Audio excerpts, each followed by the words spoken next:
Assalamu alaikum. We have discussed the ethanol and we have understand the mechanism and pharmacological actions which are acute and chronic one on the person life by the use of the alcohol.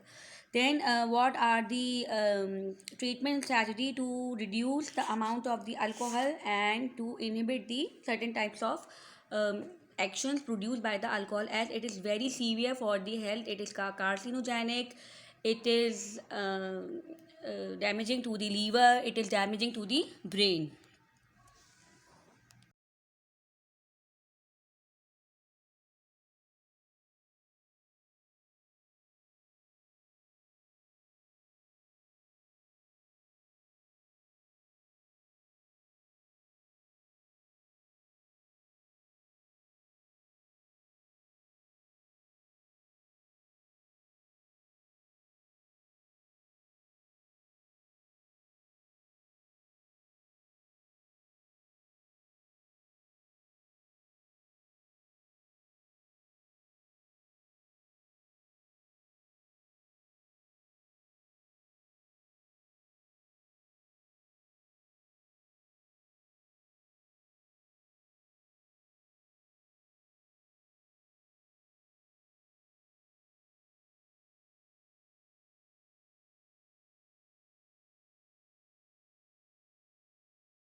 this part is representing the treatment criteria of the ethanol addiction, and non-tolerant individuals who consume alcohol in larger quantities develop typical effects of the acute sedative hypnotic overdose, just like the benzodiazepines.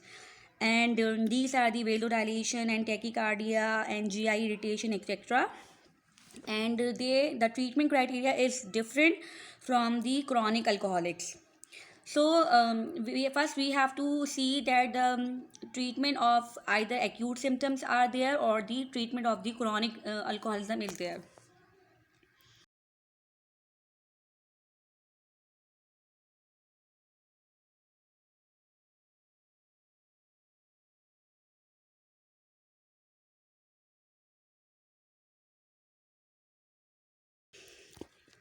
The important goal in the treatment of the acute alcohol intoxication is to prevent the severe respiratory depression and the aspiration of the vomitus. These two important criteria is very important because we have to prevent from the respiratory depression, and we have to use certain antiemetics to stop the vomiting. Even with very high blood ethanol levels, survival is possible, and because of only preventive measure is that respiratory and cardiovascular system should be supported. In acute condition, metabolic alterations are not so much high. However, the treatment of the hypoglycemia and ketosis should be reverted back by the administration of the glucose, and to prevent the Wernicke-Korsakoff syndrome, thiamine should be administered. Alcoholic patients who are dehydrated and vomiting should also receive certain types of drips like electrolyte solutions. And if vomiting is severe, then large amount of potassium should be required, as long as the renal function is normal. If renal function is compromised, then the levels of the potassium should be checked, so that if there will अगर potassium high हो जाएगा, you know कि cardiovascular arrest हो सकता है इसमें, इसलिए फिर पोटेशियम की एडमिनिस्ट्रेशन के अंदर फिर मॉनिटरिंग की रिक्वायरमेंट ज़्यादा हो जाएगी. Then we have to recognize the decreased serum concentration of the phosphate, as well as, and low phosphate stores may contribute to the poor wound healing and neurological problems and increased risk of infection. So in the chronic and alcoholic acute treatment is entirely different.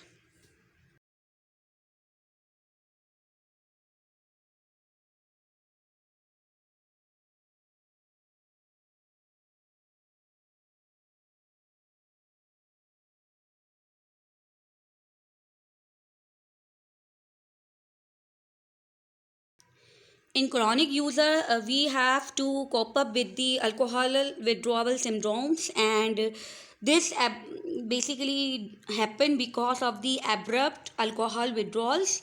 And the major symptoms are the motor agitation, anxiety, insomnia, and increase the seizure threshold, increase the seizure production, or the reduction in the seizure threshold.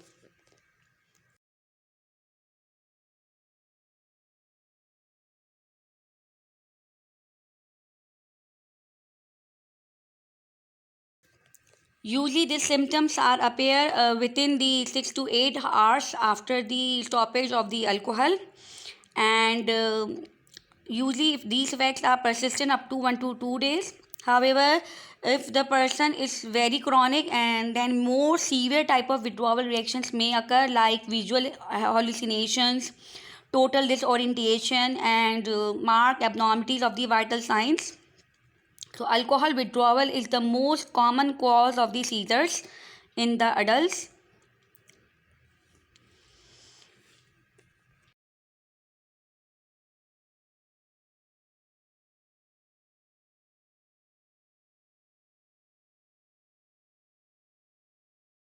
In case of the major objective of the drug therapy in the alcohol withdrawal period is the prevention of the seizures, delirium, and arrhythmias.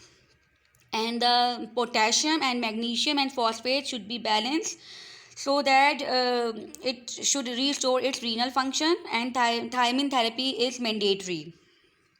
Furthermore, we have certain types of specific treatment for the detoxifications, and detoxification is basically involves two basic principles. Number one is the substituting a long active sedative hypnotic drugs for alcohols to the gradually reducing tapering the dose of the long acting drugs. यानी पहले हमारा choice क्या है कि हम जो long acting जो हमारे पास थे उसको we have to substitute the drug and we have to taper the dose of the long acting drug.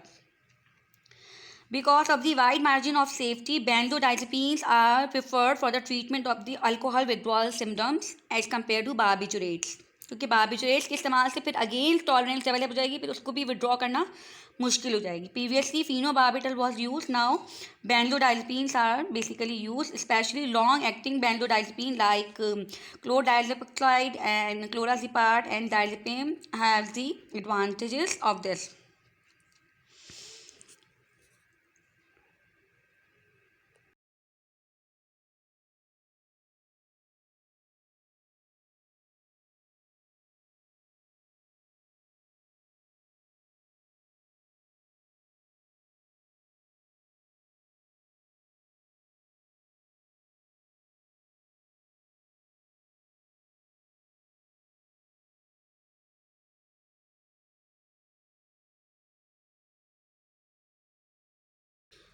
Why we are using the long acting? Because for the long acting daily dosing is required and frequent dosing is not required. However, problem is that again they have the active metabolites, and these active metabolites are eliminated slowly.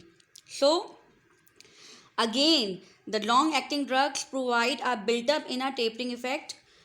Then a disadvantage is that the active metabolites may accumulate, especially in those persons which have a compromised liver function. All types of sedative, hypnotics, and alcoholics all are metabolized by the liver.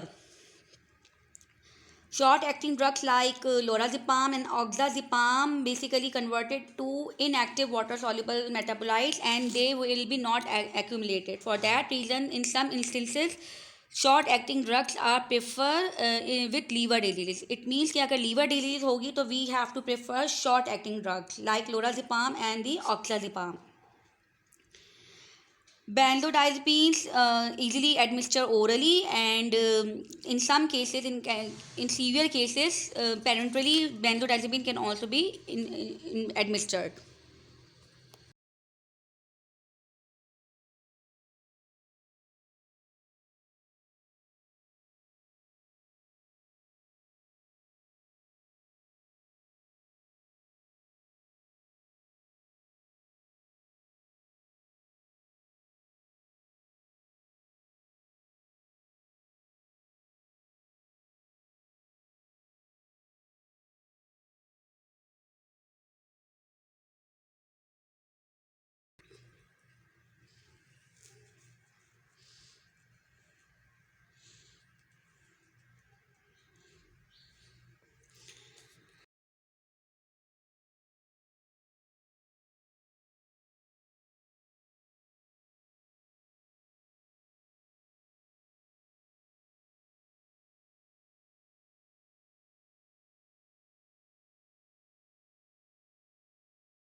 Disulfiram.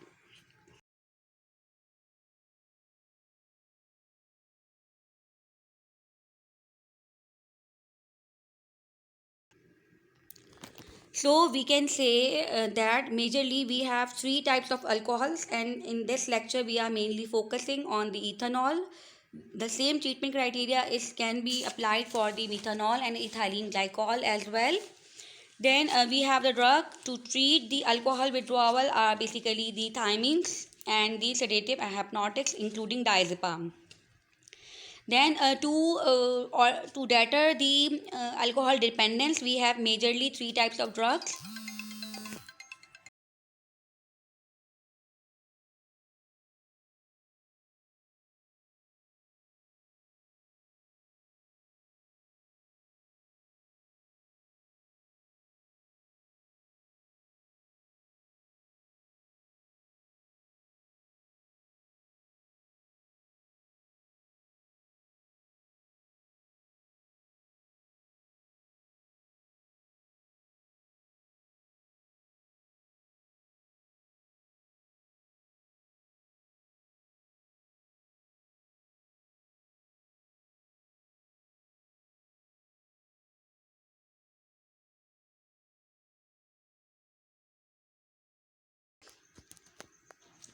The last section is not discussed in this lecture, which is the drug to treat acute methanol and ethylene glycol intoxication. For that, we will use ethanol and formimazole. We will discuss it separately. Then and other substances basically which are used for the treatment of the alcohol dependency are the disulfiram and naltrexone and acamprosate. These three drugs we will independently discuss, or and then we have two major drugs which are the longer acting benzodiazepines.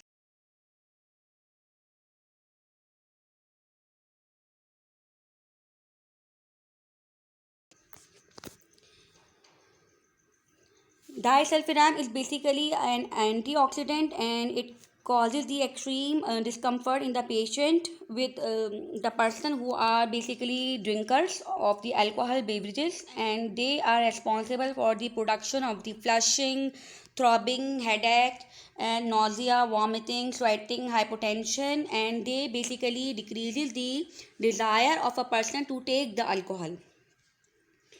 And under normal conditions, alcohol is broken down by the alcohol dehydrogenase, and it converts into the acetaldehyde, which is further broken into the acetic acid by acetaldehyde dehydrogenase. So disulfiram basically blocking the acetaldehyde by dehydrogenase. Acetaldehyde dehydrogenase का ये antagonist है, and it causes the excessive buildup of the acetaldehyde. All those symptoms are basically the accumulation of the acetaldehyde. Acetaldehyde की वजह से वो symptoms जो हैं produce हो रहे हैं, and the patient may feel nausea, vomiting, headache, chest pain, etc. etc. There appears to be no tolerance, and जो डाइसल्फिनाम है इससे कोई हमें tolerance नहीं होता, and extended use of the drug only adds to its effects as it goes absorbed and excreted slowly.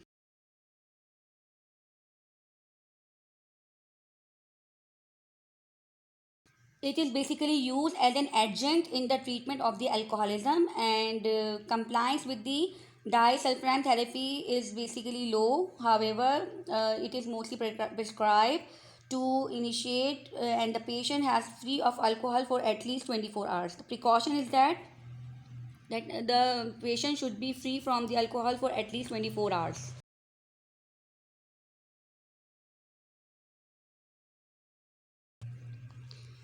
And furthermore, the drug may cause changes in the liver function test, and the safety in the pregnancy is not being established yet.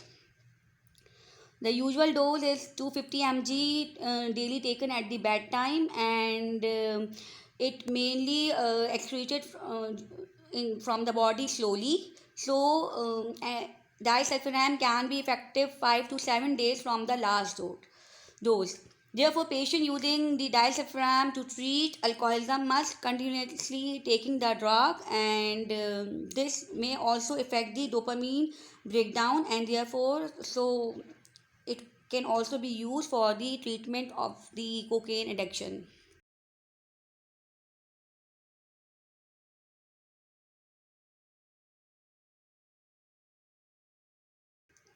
There are some disadvantages of the disulfiram, and these are there that basically they are mainly interact with the enzyme dopamine beta hydroxylase, which break down the dopamines. So it produces the adverse effects, and it also affect the release and reuptake of the dopamine. And furthermore, there is metabolism of the drugs which are inhibited by the disulfiram, or like benzodiazepines like morphine and barbiturates. This interaction is very important because usually for the alcoholism हमें benzodiazepine के साथ ही ये disulfiram देनी पड़ेगी. तो ये हमें देखना है कि अगर इंटरेक्शन हो रहा है तो फिर हम ये इंटरेक्शन अवॉइड करें या फिर डोज एडजस्ट करें, because it inhibit the metabolism of the benzodiazepine. तो बेंजोडाइजेपिन की टॉक्सिसिटी बढ़ जाएगी. Extremely important to take under consideration that when someone is undergoing the medical condition. So दोनों कंडीशन को हमें दिमाग में रखना है.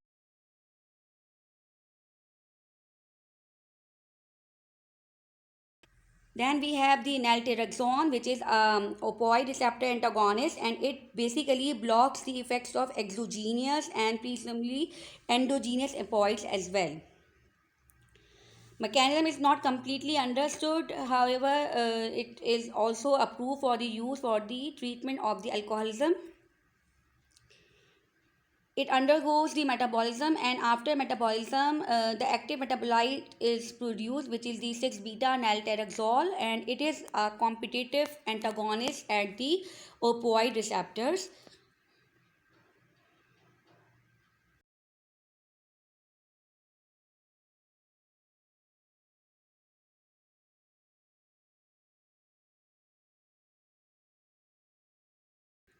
So we can say that naltrexone is basically believed to interact with the dopaminergic mesolimbic pathway, and this pathway is basically responsible for the euphoria feeling of the alcohol. So this pathway is inhibited by the naltrexone.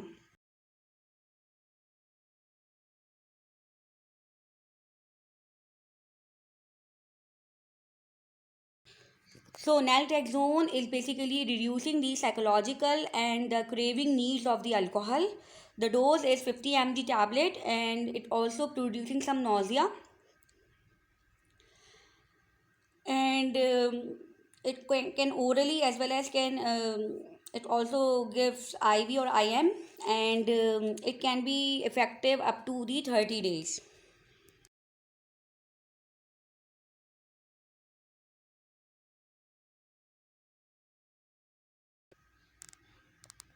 It is if we compare it with disulfiram, then it is more safe as compared to disulfiram, and little drug interaction is possible. And after treatment, opioid receptors are very sensitive, and the problem is that there may be a pain feeling.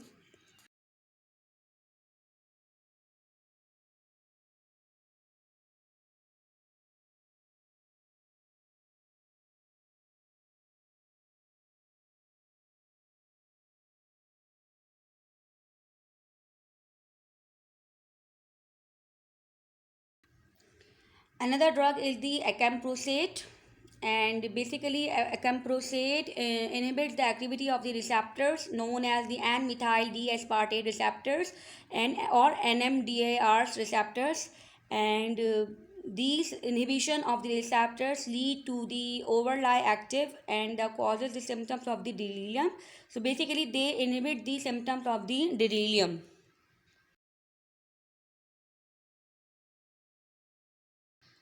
It basically reduces the glutamate surge that excites the NMDR receptors, क्योंकि जब tolerance develop होगा तो पहले glutamate receptors alcohol से inhibit हो रहा था, जब लेकिन टॉलरेंस डेवलप होने के बाद अब जो ग्लूटामेट सर्ज है वो इनहिबिट नहीं हो रहा, तो वो ग्लूटामेट सर्ज को जो इनहिबिट करेगा वो ये ड्रग करेगी acamprosate, and this acamprosate inhibition inhibit the glutamate surge and inhibit the excitation and inhibits the delirium. So we can say that it may have the neuroprotective effect and protects the neuron from damaging cause of the alcohol withdrawal. तो alcohol because excitations अगर continuous है तो it also damaging to the neuron. So it prevents the excitation, it reduces the excitation, and it basically it neuroprotective.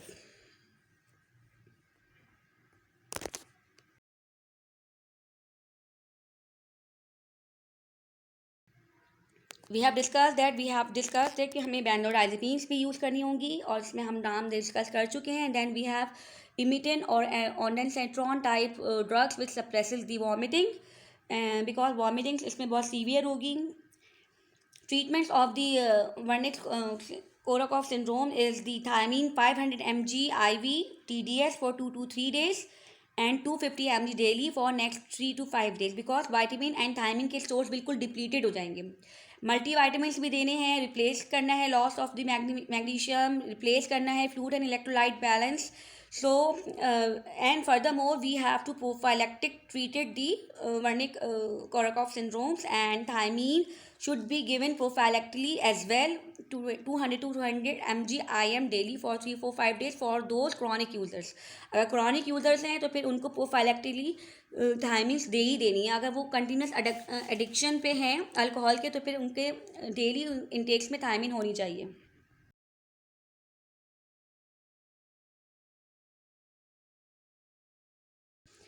This is the summary now. Because of the complexity, the alcoholism drugs alone are not effective. यानी हमने drugs discuss तो कर ली हैं emergency situation की भी and acute situation की भी, but the problem is that it always required the cognitive behavioral therapy. The person should willing कि वो ये drug छोड़ देगा, otherwise कोई भी ट्रीटमेंट आप कब तक कर देंगे, जब तक इसके सिम्टम्स होंगे जब तक पेशेंट हॉस्पिटल में आएगा, उससे पहले वो उसको कंटिन्यूस यूज़ कर रहा है, उसके क्रॉनिक इफेक्ट्स आ रहे हैं which can't be prevented. So psychological measures are very important, and patient counseling is very important, and then it is followed by the medical detoxification. Otherwise the treatment is not successful. Thank you for watching.